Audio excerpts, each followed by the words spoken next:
It's 290 in English and 136 in Tagalog. Then after this hymn, Raquel will read the obituary, and then after that, Tia Delpha will pray. So 136, 290 in English.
Celia de Jesus Dupaya.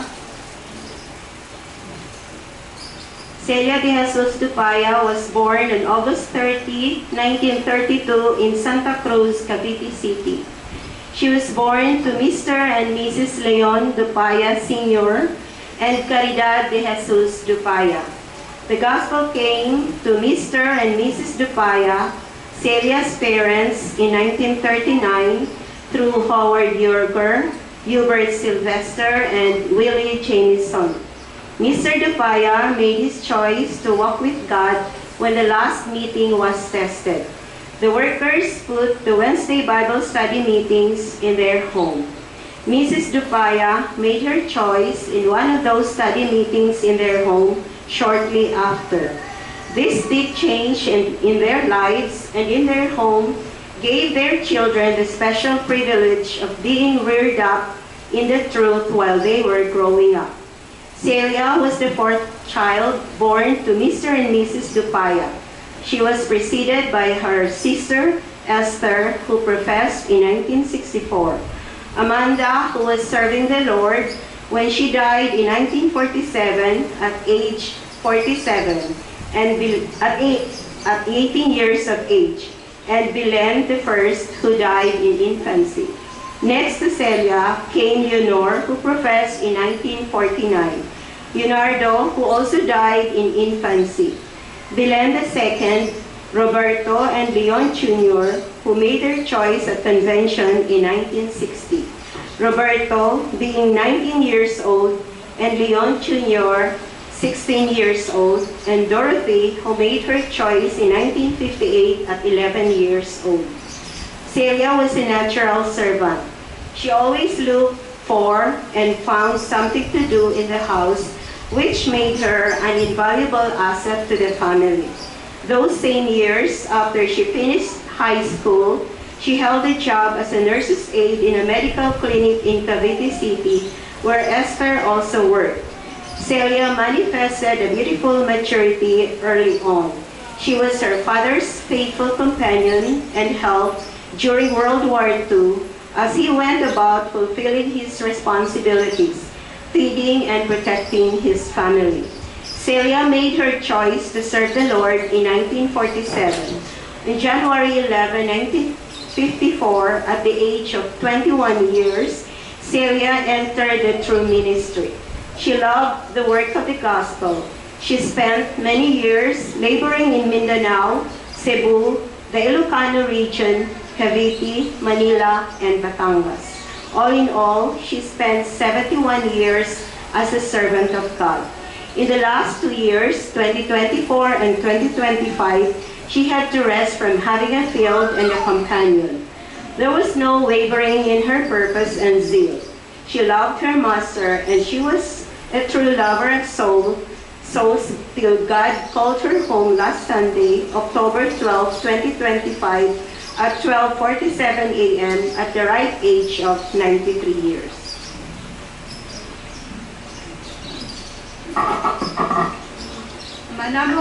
Ama namin, nagpapasalamat kami sa iyo, O Diyos, dahil sa karanasan na narito sa aming harapan ngayon na isang katunayan ng iyong dakilang gawa at plano sa bawat isang buhay na narito sa sanglibutan ito. Nagpapasalamat kami, O Diyos, dahil sa ikaw na aming Ama, nakakakita at nakakaalam sa aming mga kalungkutan, ngunit mayroong mas dakilang kagalakan dahil sa alam namin na ang aming kapatid ay nagpapahinga na kasama mo. Nagpapasalamat kami, O Diyos, dahil sa nakita namin ang iyong dakilang gawa sa kanyang buhay. At umaasa din naman kami na sa buhay na ito, ikaw nawa ang tutulong din sa amin at tapusin mo rin nawa ang iyong gawa sa aming buhay na mayroon na maaari mo kaming tawagin na isang karapat-dapat na anak dahil sa sumang-ayon kami na ilagay sa iyong kamay ang aming buong buhay. Nagpapasalamat kami, O Diyos, dahil sa lakbayin ito, napatunayan namin na hindi kami nag-iisa at dahil doon, nagtitiwala kami sa iyo na ikaw nawa ang sumasa amin at tutulong pa sa amin upang maaari din na ibigay namin sa iyo ang pinakamabuti sa amin at ang lahat-lahat sa amin upang mas madali para sa iyo na gamitin kami ayon sa pangangailangan sa pangalan ni Jesus.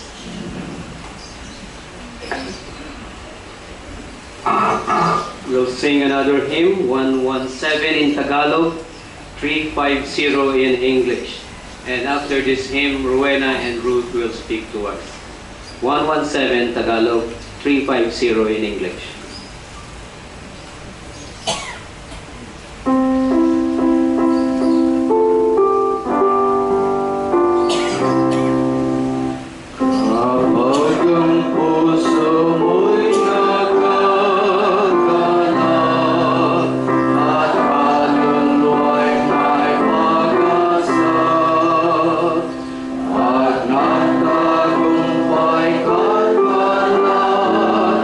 Show.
pribilehiyo na magsalita sa servisyo ito. Salamat sa aking panahon kay Ate Celia.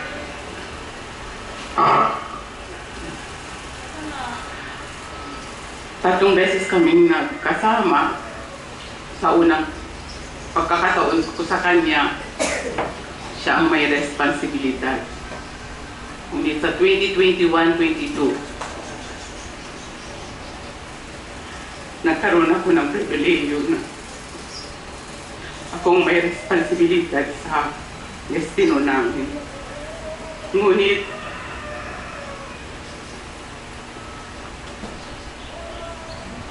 ang pakiramdam ko hindi ko kaya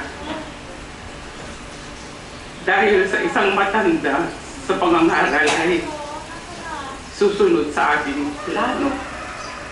Ngunit nagpapasalamat ako dahil sa si Ate Celia sa panahon namin, kahit siya ay matanda, natuto siyang magpakabab. Lahat ng plano ko, sinasabi ko sa kanya, sinasang-ayunan niya.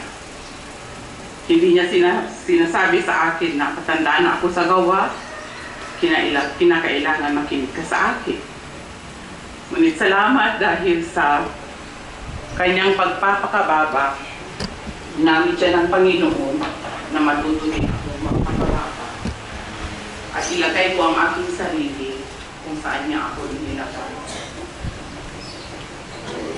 Nang nakita ko ang listahan sa pagsasalita, sabi ko, bakit ako ang magsasalita? Bakit pa ako sa world? Salamat dahil sa pribilehiyo ito. At isang versikulo ang pumasok sa aking pag-iisip dito sa Genesis, Kapitulo 6, versikulo 9. Na sinabi dito na si Noe ay lalaking matuwid at sakdal ng kapanahunan niya. Si Noe ay lumakad na kasama ng Diyos. Inisip ko ang versikulo ito dahil sa alam natin si Ate Celia, 15 anyos siya nang nagsimula siyang lumakas sa daan ng Panginoon. At tinapos niya sa 93 ang edad niya na lumakas siya kasama ng Diyos. Habang lumalakad siya kasama niya ng Diyos, marami siyang natutunan sa Panginoon. Isang nakita ko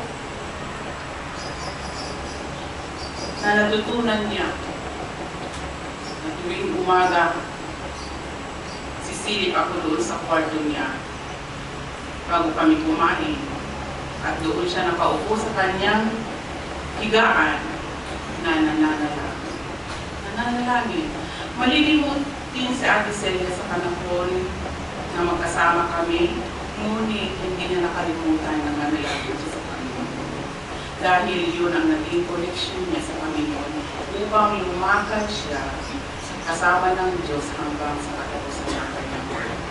Hindi siya humiwalay sa Panginoon. Sumunod siya sa Panginoon hanggang katapusan ng kanyang buhay dahil yun ang kanilang layunin sa kanyang puso. Hindi ibig sabihin na wala siyang mahirap na karanasan sa Aisel sa panahon na nangangaral siya. Ngunit habang lumalakad siya sa kasama ng Diyos, sinasabi niya sa Panginoon kung ano ang kalagayan ng kanyang puso. Kung bakit siya nabibigyan ka. Maaari niyang isabihin sa Panginoon upang mapagaan ang kanyang puso. Di ba ganun din tayo kapag nabibigatan tayo? Hindi natin maaaring sabihin sa iba, ngunit maaari natin sabihin sa Panginoon. Makipag-usap tayo sa Kanya upang ipasakamay sa Kanyang mga bagay na nagpapabigat sa atin. Yun ang isang bagay na nakita ko sa buhay niya is natin. At nagpapasalamat ako dahil sa una, medyo nababahala ako na hindi magiging maganda ang aming taon. dahil hindi ko pa masyadong kilala si Ate Sel. Ngunit nagpapasalamat ako dahil sa inalis ng Panginoon ang pakiramdam na yun sa aking puso ng kami ay magsimula. Kung minsan yung pag-iisip na yun, yun ang yung akala, maling akala. Yun ang nagbibigay ng kabagabagan sa puso natin. Yung maling akala. Sana tulungan tayo ng Panginoon na mawala ang mga bagay na yun ng maling akala dahil nagbibigay ng kabagabagan sa ating mga puso. Habang lumalakad si Ate Celia sa daan ng Panginoon, alam ko na sa isang versikulo sa Mateo Kapitulo 22 na sinabi doon na ibigin mo ng buong puso ang Diyos, ang buong puso, ng buong kaluluwa, buong lakas at pag-iisip. Yun ang ginawa ni Ate Celia sa panahon na siya ay nabubuhay. Kahit mahina na ang kanyang katawan, ngunit napakalakas ang kanyang espiritu. Sa panahon na kami dito sa destinong ito, dalawa Bible study namin sa Miyerkules, sabihin niya sa akin, hindi ako sasama sa iyo, ngunit sasama ako mamayang gabi. Saan ba tayo?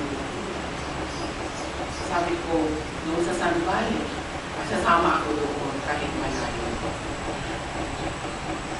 Ang kanyang kalagayan, ang kahinaan ng kanyang katawan, hindi yun magiging hadlang na siya ay skip siya sa mga puno. Dahil alam niya, kailangan niya ang salita ng Panginoon na magpapalakas sa kanyang layunin upang babayin sa Panginoon. Hindi yun ang dahilan na ay hindi ako pupunta sa puno dahil mahina ang kalagayan. Mahal na mahal niya ang Panginoon. Binibigay niya ang kanyang lakas. Kaya hindi niya inisip na umuwi doon inaati ko, inaayos. Dahil gusto niya na nasa resting o nasa batch siya mamamatay. At yun ang kanyang binibigay at naganap sa kanyang buhay. Nagpapasalamat ako dahil sa isang versikulo na sinabi ni David na sinabi doon na my heart is fixed. Ang aking puso ay matatag. Matatag ang mga pasyan niya. Matatag ang kanyang puso sa paggawa ng kalooban ng Panginoon. Hindi mo makatawaran ang pag-ibig sa Panginoon. Ang kanyang kalakasan, hindi mo makatawaran.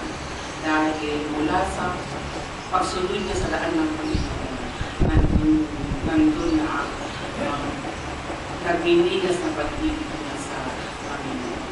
Ako'y nagpapasalamat dahil sa nakita ko ang isang espiritu ni Ate Celia na may pagpapasalamat. Sa bawat pagsisilbi ko sa kanya, kaunting bagay ito, ngunit mayroon siyang magic word. Salamat sa iyong pagsisilbi sa akin. Sabi ko kay Ate Celia, hindi mahirap magsilbi, Ate Celia. Mahal mo ang isang tao. Hindi mahirap magsilbi kung may kalakip na pag-ibig. At yun ang nakita ko kay Ate Cel sa paglilingkod niya sa Panginoon, na hindi mahirap maglingkod sa Panginoon kung may pag-ibig. Sana magliligas ang pag-ibig ng Diyos sa ating mga puso upang sa ating paghakbang sa daan ng Panginoon, kung hindi tayo mahihirapan gawin ang kalooban ng Panginoon. Ito ang naging malaking tulong sa akin, na sana tulungan tayo ng Panginoon na kagaya ng nakita ko kay Ate Cel na kung umapaw ang kagalakan sa kanyang puso. The joy of the Lord is her strength. Kahit malayo ang pulo, doon sa bubong, gustong-gusto niyang puntahan ang lugar na iyon kahit malayo. Dahil nasa kanya ang kalakasan ng Diyos. Yun ang nagbibigay sa kanya ng kalakasan upang magpatuloy siya sa daan ng Panginoon. Sana makatulong sa atin na isipin ang buhay ni Ate. Ang maalala natin ay ang kanyang katapatan at pag-ibig sa Panginoon sa pangalan ni Jesus.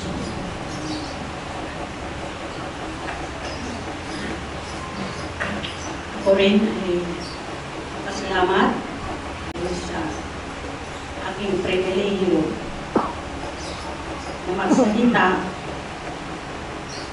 sa araw na ito. Nakasama ko si Ate Sil, 2 thesis. Parehong lugar. Ngunit, napansin ko nung ikalawa namin pagkasama, medyo nalimutin siya. 3 kami, kasama si Ate Guni. Tuwang-tuwa siya dahil silang dalawa matagal na destino sa aking buhat noong bata ko. Noong nakita ko ang listahan na magsalita ako para akong hindi makalunok ng pagkain. Hindi ko inasahan. Ngunit, salamat naman. Buhat namatay si Ate Hili, dito rin ang serbisyo. Hanggang ngayon kay Ate Sil, humantong. Napatunayan natin na ang pangako ng Diyos matupad ang lahat. Lalo na sa kanyang alipin. Naalala ko noon, nung bata pa ako sa pangangaral, kasama ko si Ate Ligaya.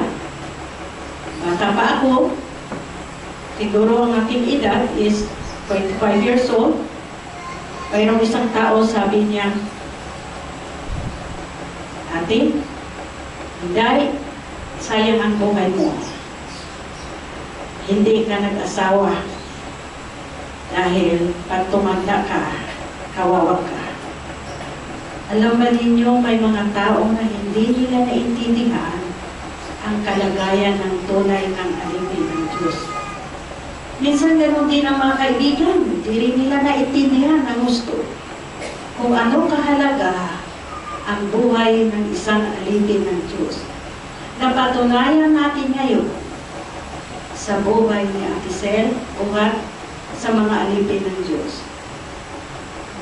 Mayroong isang versikulo na naalala ko noong tinawag ni Jesus ang kanyang mga alipin, 12, isinama niya sila sa pangangaral. Ngunit doon sa Lucas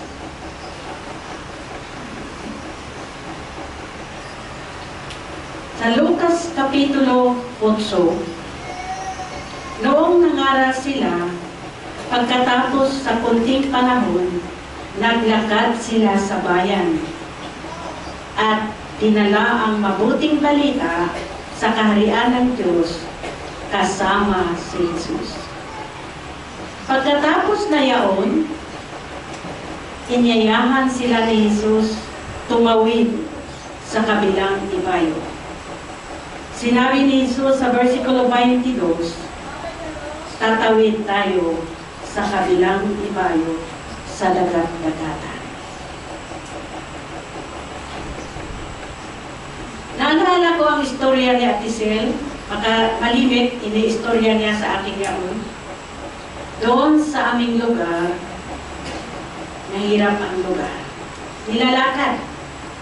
Walang sasakyan, mayroon sasakyan, pero mahaba ang biyahe. Ang kalsada, lubak-lubak, rough road, malimit sila ay lumalakad. Ngunit bago sila pumasok sa aming bayan, mayroong ilog na tawirin. Nagkakataon, nagbaha. Hindi malaking baha, ngunit malalim-lalim. Ang lawak ng ilog na yaon, siguro 20 meters. Alam ni Joe na yaon dahil tinatawid niya ang ilog na yaon. Alam din namin yaon. Ngayon, nagkakataon, dahil special meeting. Nandoon si Uncle Loren, nandoon si Ate Hazel, nandoon si Ate Debbie, naroon si Ate Ligaya, na isa si Ate Sel. May dala-dala sila.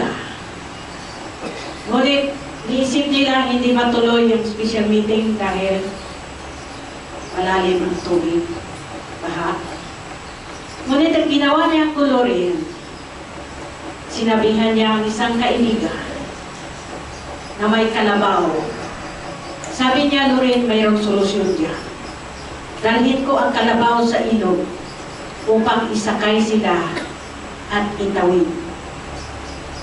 Si Ate Sel ang unang isinakay. Naroon ang may-ari, inumpisahan ng may-ari na ang kalabaw, kinuman niya na isakay si Ate Sel. Akala nila luluhod ang kalabaw, biga pala sa tubig. Umpisa rin si Ate Sel, nasasakay, kasama siya naligo sa kalabaw. Ngunit, hindi siya nasaktan. Ibinangon ang kalabaw, ibinangon din siya. Itinawid siya, kasama ang kalabaw. Tinanong ko siya, natakot ka ba, Ate Sel? Hindi, mas natakot ang kalabaw sa akin. Dahil malaki ang tiwala ko sa kalabaw. Pabigat siya, hindi siya aanurin. Ngunit, nakasakay ako sa kanya. Humawak ako sa kanyang lubid. Nakatawid. Nakatawid silang lahat. Iisip ko, hindi sila sanay sa bagay na yun. Walang kalabaw dito sa Cavite. Walang kalabaw dito sa Maynila. Ngunit, hindi sila nagreklamo. Ang sakripisyo na yaon, sabi niya, nagiging kagalakan. Bakit? Sabi ko, bakit? Dahil nakita ko ang gawa ng Diyos sa buhay ng mga tao. Hindi ba ganito rin ang ating buhay? Kailangan nating tumawid sa kabilang buhay. Saan ba tayo sasakay? Maaari tayong sumakay ng train, maaari tayong sumakay ng magandang kutsi, kahit mamahalin, ngunit hindi makarating sa kabilang buhay. Maliban sa totoong sasakyan na dinala ni Jesus, yaon ang pag-asa sa ating buhay. Ganoon na lamang ang kagalakan ng mga tao nung nangaral si Ate Sel doon at si Ate Goni. Dahil dinala nila ang tunay na kagalakan sa kanilang buhay. Pagkatapos na yaon, naalala ko ang isang versikulo sa Hebreo Kapitulo 10. At sinabi dito, sapagkat kayo'y mangangailangan ng pagtitiis upang kung inyong magawa ang kalooban ng Diyos, magsitanggap kayo ng pangako.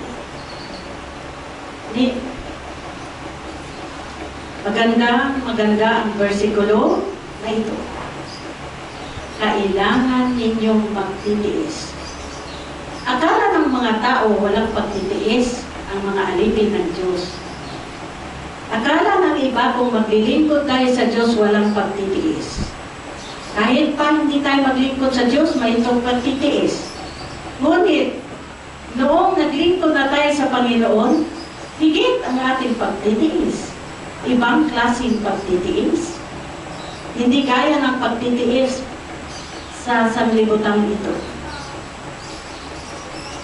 Kailangan ko sa sarili ito.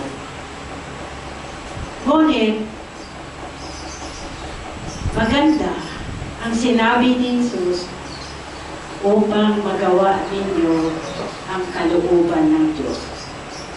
Ito ang nakita ko sa buhay nila ni Ate Sel noon. Nagtiis. Minsan, naalala ko si Ate Uti, doon din siya na destino. Napansin ng mama ko, wala pala silang bigas, kaya pala si Ate Uti upo sa hagdan, Hikab ng hikab, wala palang kinakain. Ngunit napansin ng mama ko, pag umalis sila sa tahanan niyaon, papasok ang mama ko sa kwarto nila, kasi nagbabat sila doon, titignan ng mama ko ang kanilang mga lata, kung ano ang laman. Nasumpungan niya, wala palang laman. Yaon pala ang dahilan, hikab ng hikab si Auntie Ute. Ngunit nilagyan ng aking ina, pinuno. Pagbalik nila, sabi ni Ate Hilit, mayroon ng laman. Hindi sila humingi. Hindi sila nagmamakaawa. Alam na alam ng Diyos ang bagay na yaon. Natural bagay yaon. Ngunit higit sa Espiritu para sa atin, sa kaligtasan, alam na alam niya kung ano ang kailangan natin upang makamit natin ang pangako. Isang bagay, matutunan ang tunay na pagtitiis. Pagtitiis, magtagumpay tayo. Gaya ng buhay ni Ate Sil, maraming pagtitiis. Hindi natin isipin ang isang bagay para sa akin. Hindi ko isipin na si Ate Sil puro mabuti ang kanyang nagawa. Puro mabuti ang kanyang salita. Mayroon siyang kamalian. Makamasalita siya minsan, nakakapasakit. Minsan nakapagawa siya na hindi rin mabuti. Dahil sinabi ni Jesus sa Biblia, walang taong sakdal maliban ay isa. Walang magpapasakdal sa atin maliban sa kanyang salita. Kaliban sa kanyang pagtuturo, sa kanyang mga bagay na itinuro sa atin, yaon lamang ang magbibigay sa atin ng kagandahan ng ating buhay. May isang bagay pa, napansin ko, si Ate Sil, mayroon siyang sakit na diabetes. Sabi ko sa kanya, Ate Sil, ayaw ko magkasama tayo, magkasakit ka. Kasi ako masakitin din, dalawa na tayo. Paano na lang? Sabi niya, alam ko, tulungan mo ako. Oh, sure. Sabi ko, huwag kang kumain ng halo-halo. Huwag kang kumain ng ice cream. Huwag kang kumain ng mga matamis. Tawa siya. Alam ba ninyo, hindi naman lagi kaming magkasama. Iiwan ko siya sa batch. Ang batch namin, maraming mga pagkain. Minsan bibigay mga kaibigan ng mga chocolate o mga ano-anong bagay, hindi bagay sa kanya dahil paborito niya, kakainin niya yun, lalo na pag wala ako. Alam ba ninyo kung anong gagawin ko? Yung chocolate, balutin ko ng dyaryo, yung binasa niya na, yung mga Gatorade na inumin, minsan bibigyan kami ng mga kaibigan, babalutin ko. Tapos, aalis ako, iwan siya, ilang araw, pagbalik ko, hindi niya kukunin yun. Magtanong lang. Sabi niya sa akin, Inday, ano yung mga binalot sa red? Sabi ko, huwag mong pakialaman. Gamot ko yun, hindi yun. Alam ba ninyo, kung inumin niya yun, hindi mo gagawin, baka magkasakit siya. Paano na lang kung magkasakit siya?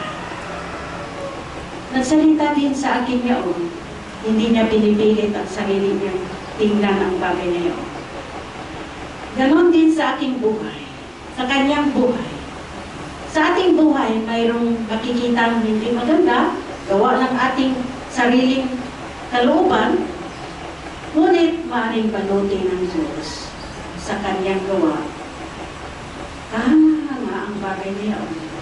Para sa ikabubuti ng ating kaligtasan, binabalot tayo sa kanyang salita at sa kanyang espiritu upang maganap natin ang kanyang kalooban. Hindi lang doon, pagkatapos na yaon, sinabi niya, matanggap ninyo ang pangako. Ano ba ang pangako ng Diyos? Hindi maaaring iambing sa pangako ng tao. Ang pangako ng tao, dito lang. Ngunit doon, walang hanggang buhay. Sana matutunan ba ang tunay na pagtitiis, ang tunay na alipin ng Diyos na makabalot ako sa kanyang espiritu upang makita ang kanyang gawa sa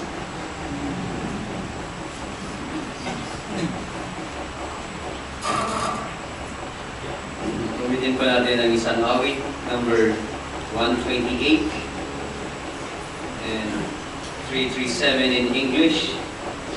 Pagkatapos magsasalita siyang to 128. Recording in progress.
Gusto ko basahin ang mga gawa, Kapitulo 2, magsimula sa versikulo 14, ang tapat pagtindig ni Pedro na kasama ng 11 kay tinaas ang kanyang tinig at sa kanila ay nagsaysay na sinasabing, kayong mga lalaking taga-Judea na kayong lahat na nangadanahan sa Jerusalem, halaman, nawa ninyong lahat ito at inyong pakinggan ang aking mga salita. Sapagkat ang mga ito ay hindi mga lasing na gaya ng inyong inaakala. Yamang ngayon ay oras na ikatlong lamang ng araw. Tatapat ito yung sinasalita sa pamagitan ng propeta Joel. At mangyayari sa mga huling araw, sabi ng Diyos, na ibubuhos ko ang aking espiritu sa lahat ng laman at ang inyong mga anak na lalaki at babae ay mga buhulat at ang inyong mga binata ay mga kakakita ng mga pangitain. Ang inyong mga matatanda ay magsisipanaginip ng mga panaginip. O ang aking mga lingkod na lalaki, aking mga lingkod na babae, sa mga araw na iyon, ibubuhos ko ang aking espiritu at magsisipanghula sila at magpapakita ko ng mga kababalaghan sa langit, sa itaas at mga tanda sa lupa sa ibaba, dugo, araboy, at singaw ng usok. Napakagandang isipin na ginanap ng Diyos ang kanyang pangako na sinabi niya noon una sa kanyang propeta si Joel. Bago itong chapter 2, lahat ng mga workers, mga apostol, lalaki. Panahon sa lumang tipan. May dalawang bahagi ng ministeryo, may mga propeta na galing sa Diyos ang mensahe sa pamamagitan ng Espiritu, at may mga sacerdote na nag-alagad sila, lingkod sila doon sa dambana, ang mga natural na sakripisyo. At sa panahon na namatay si Jesus sa krus, ginanap niyang lahat ng ganoon klaseng ministeryo sa lumang tipan. At ang mga sunod na itinatatag ng Panginoon, yun ang ministeryo sa bagong tipan. Sa panahon na nakinig si Antisel sa gospel pagkatapos ng gera, sabi sa obituary kanina, 1947 siya, nagpasya, alam ninyo, dumating the first two sister workers sa Philippines, September 1946. Auntie May Sylvester, Auntie Dorothy Yergard, at sila nagkasama sa mga gospel meeting doon sa Cavite City. Narito rin naman kasama nila si Howard Yergard, si Hubert Sylvester, at nagpunta sila sa mga ibang dako. Nagsimula na ilang araw ng Ebanghelyo pagkatapos ng World War II. Naging kompleto ang sulat na sinabi ni Jesus na ganap. Ang sabi ni Propeta Joel, iyong mga anak na lalaki at babae, mga hula. How do they know? They're amongst those that will bring the message. Banal na Espiritu. Bumaba ang Espiritu sa lahat sa panahon na iyon, doon sa upper room. Maliwanag na kung sino sa mga babae. May mga ibang babae na nanampalataya, but may ilan sa kanila at tanggap ang Espiritu at maliwanag na sila tinawag ng Diyos para sa kanyang ministeryo. Itong ating pananampalataya, ibang-iba sa buong sanglibutan. Maraming mga sekta ng Christian, ginagamit nila iba't ibang versikulo sa Biblia na walang ganap gaya ng ating binasa. Nagpasalamat ako sa aking privilege na kilala ko ang Dupaya family mula sa noong pa. Actually, my first gospel meeting, si Ate B, nakadalo, and I shook hands with her. First time I spoke in meeting in the Bay Area. Si Uncle Willie Finn from New Zealand siya ang bisita na sa mga convention. Nagsalita sa aming gospel meeting bago siya umalis. At sa hindi matagal, natanggap ko galing kay Auntie Hazel Pierce ang address ni Dorothy, naging kasulatan ko si Dorothy. At hanggang sa dumating ang panahon na 1978, dumating ako dito sa Pilipinas at lalo na kilala ko ang pamilya. This fellowship is a spirit-led fellowship, spirit-led ministry. Let me tell you a little story. 1982, nakadalo ako sa Korea at may mga bagong workers nagsimula. Ang isa si Annie Ong. Bago siya, maybe 20, 21 years old. At ang isang kasulatan ko si Ann Baylor, Americana na taga Washington State. At dumating ang sulat ni Ann pagkatapos mga 6 months. And nag-story siya. Sabi niya, sa aming gospel meeting, may isang pastor na dumalo at nakinig. At sa aming pagpalamano sa mga tao pagkatapos ng meeting, lumapit siya sa aking batang kasama. At sinabi niya, ay, mabuti ang mensahe mo. Ano ba ang mensahe mo para sa sunod na pulo? At si Annie Sabi niya, Sir, hindi ko alam. Ang aking panalangin sa Diyos, please, bigyan mo ako ng iyong Espiritu at ang mensahe na kailangan ko isalita. At nagtaka itong ministro, kaya nang asanay-sanay sila memorized message na galing sa tao tungkol sa Biblia. Para mga anak ng Diyos, ang mga sugo ng Diyos, every meeting, manalangin sila, bigyan mo ako ng iyong Espiritu upang malalaman ko kung anong isalita ko. So nagpasalamat ako na itong versikulo sa ating konting paalaala kay Auntie Sel na naging special sa akin na nakilala ko ang kanyang mga details. I was only 2 years old, nagsimula siya sa pangangaral. Nagsimula ako sa 1972, age 20.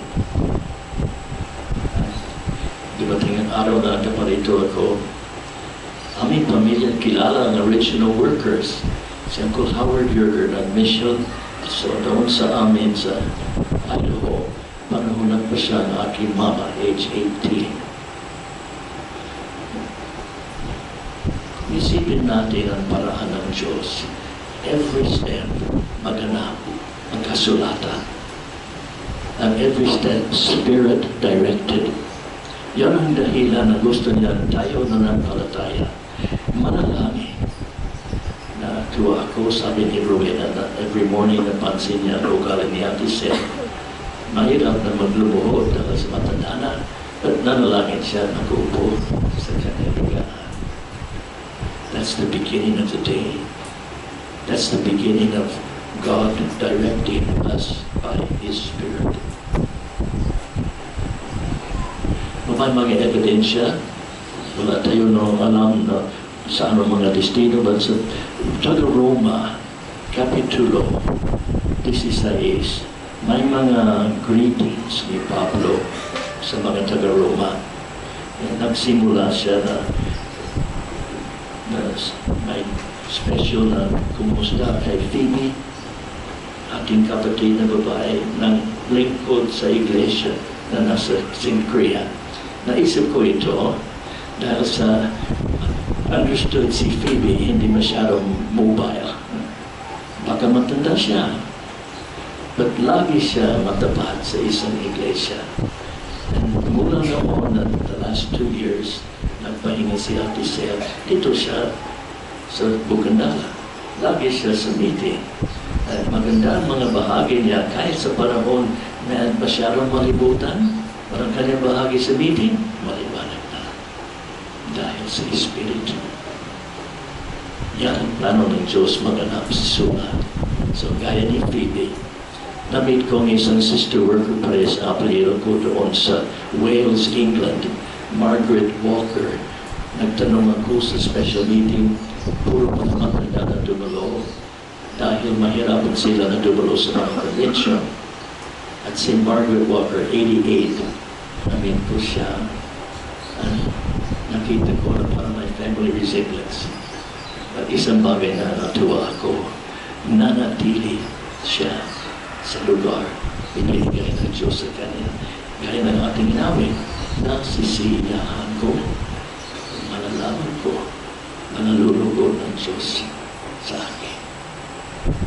We live for the approval of God, not for man. Hindi sa sanglibutan ito. Ang tawag sa ministeryo, Espiritu na tumawag. Yun ang dahilan, narinig natin na bahagi namin natin kagabi.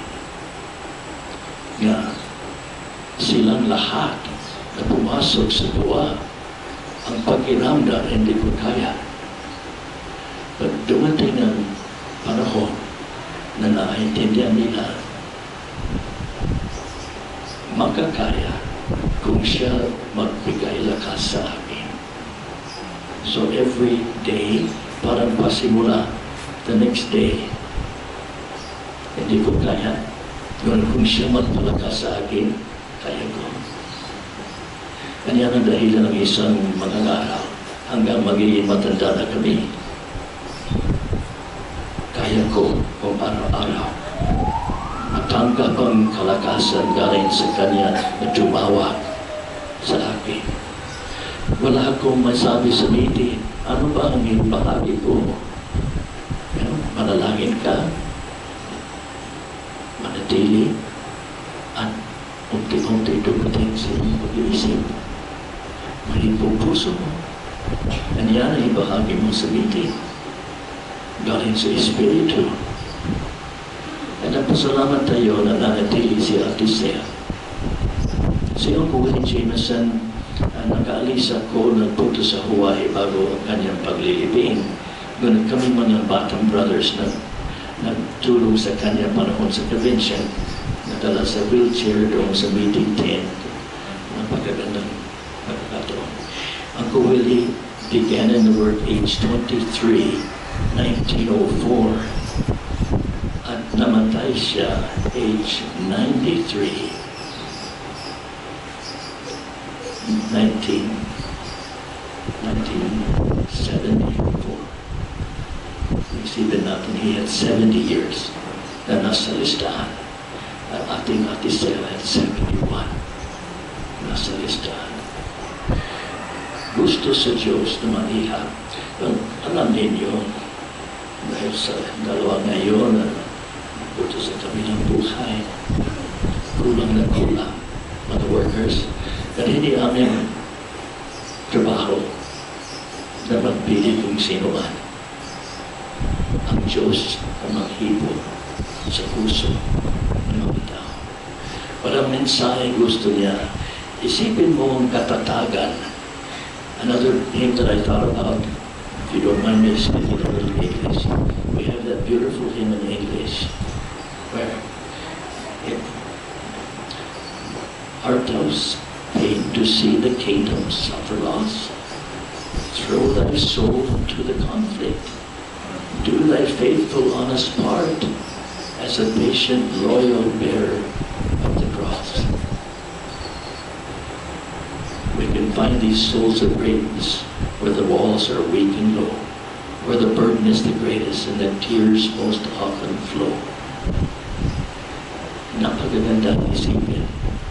And then the chorus says, does the Master's plea for constancy find echo in thy heart? So sa ating mga pulong na ganito, ma-echo ang mga mensahe na narinig ninyo noon pa. Every meeting has an echo of a special message that settled us. Nagbigay nais sa atin na magiging matatag na manatili sa Diyos. Nagpasalamat tayo sa mga echo. So I'm going to mention quickly a gospel echo. Mark 11. In Mark 11, there's 4 stories na sana isipin natin tungkol sa ating sarili. May isang batang asno na hindi pa nagamit. So we have the word used. Kung isipin mo ang batang asno na hindi pa nagamit, unused. And magpasalamat tayo kung at kahit anong edad, kung ano naman ang tawag ng Diyos, single pa, free, na sana maramdaman na magamit ang buhay upang ang Panginoon magkasakay sa atin. Dala niya tayo sa Holy City, doon sa Jerusalem. So every time someone magpasya sa gospel meeting, ang asno na hindi pa nagamit, nagsimula ang paggamit ng Diyos. In that same chapter, it speaks about them walking in the morning. At nagugutom sila. Hindi ko lang kung saan sila natulog. But gaya ng sabi ni Ruth kanina, ang ministeryo ito hindi humingi sa anumang bagay. So si Jesus gutom, ang mga kasama ng pastores, At doon sa tabing daan, may isang kahoy na igos ng fig tree. Now, sabi ng Biblia, the time of figs was not yet. Subalit, there's other verses in Numbers that tell us something, even in Leviticus. If the time of harvest comes, and your fruit tree is nasa tabing daan, huwag mo punitin, pulutin ang lahat. Don't take all the fruit for yourself. Iwanan mo ang ilan para sa mga stranger and pilgrim na walking that way. Now, ginawa ng Diyos ang utos na yan kay Moises upang matuto mga anak ng Israel. Think of others, but more than that, many thousands of years, darating si Jesus at lumakad sa daan padulong sa Jerusalem. May mga kahoy na fruit trees sa tabing daan. Kung sila matapat sa Diyos, iwanan nila ang ilang mga bunga kaya tapos ng harvest. But pagdating doon, nasumpungan ni Jesus, mga dahon lang. No use. We're at Tiseia's funeral now. What is our position in life? Meron tayong bunga. Meron tayong bunga sa Espiritu. Meron tayong tunay na pagmamalasakit sa ating mga kapatiran. Meron tayong pagmamalasakit sa ministeryo na alam ninyo na napakaluwang ang mga destino. Kulang na kulang kami at minsan kulang ang aming kalusugan. Sana ang Diyos magkahipo sa ating puso upang no use magiging mabuga ang ibuga ng Espiritu, mabuga para sa kinubukasan sa mga ibang tao. Ikatlo, doon sa temple, nasa lumang tipan, ginamit nila natural temple.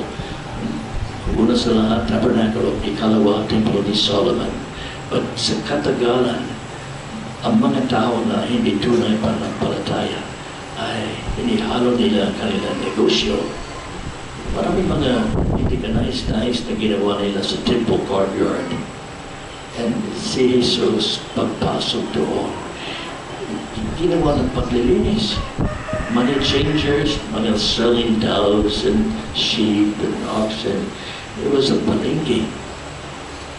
So anong sabi natin? Misused. And ang problema kung minsan, ang ating mga hanap buhay, kung sobra ang panahon gamitin ang ating hanap buhay, na magsimula tayo hindi magkatalo sa tulong, hindi makabigay sa Panginoon ang first place. Ano sabi sa ating buhay? Misused. Hindi magamit ng Diyos sa mabuting halimbawa. May isa pa. Sa katapos ng chapter, gusto nila na magtanong kay Jesus kung ano magdebate sa Kanya. So si Jesus nagtanong sa kanila, let me ask you a question. The baptism of John, was that from heaven? Or was it only of men? Another false religion. Sabi nila, kung sumagot kami ng men, ay mga tao magalit sa amin. Alam nila na tunay na propeta ni Juan. But kung sagot namin ay galing sa heaven, sabihin niya sa amin, bakit hindi kayo naniwala sa Kanya? So sabi nila, ay hindi kami magkasagot. Yeah, dishonesty. But what about the life of John the Baptist? Well used. That can be our life. Anti-sale. Nanatili, matatag. And we can say now, well used. Ang ganun. Maraming memory na iwan niya. Hindi memory sa sakdal na pagkatao. Every one of us may kahinaan sa pagkatao. May pagkukulang. Ngunit naghari ang Diyos sa kanyang mga decisions. Natatag siya sa kanyang ministry habang may tamang lakas at pag-iisip. Natatag siya nanatili. Dito, nanatili for 2 years kahit wala siyang kasama at kaya sa field, well used. Sana ito magiging inspiration sa atin. Remember, sagutan natin lang sa Diyos ang lahat ng mga bagay, hindi sa ating kapwa. My second year in the work, may isang mag-asawa medyo matanda. Ang isang kalungkutan nila, isang anak na lumaki sa malamig.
Ang ulo mo dyan.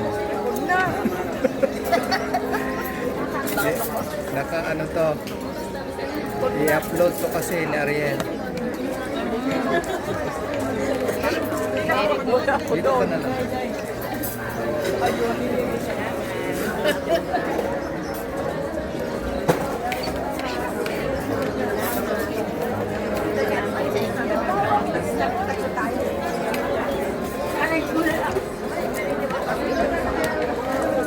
Kasi kuha ang mga mukha ng mga kaibigan pag dito sa linya. Oo, tagal kuha ang mukha mo, ayos lang.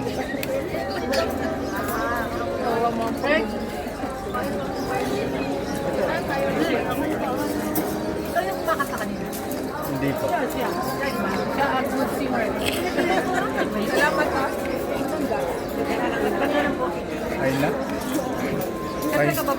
Pahingi ako. Donation lang.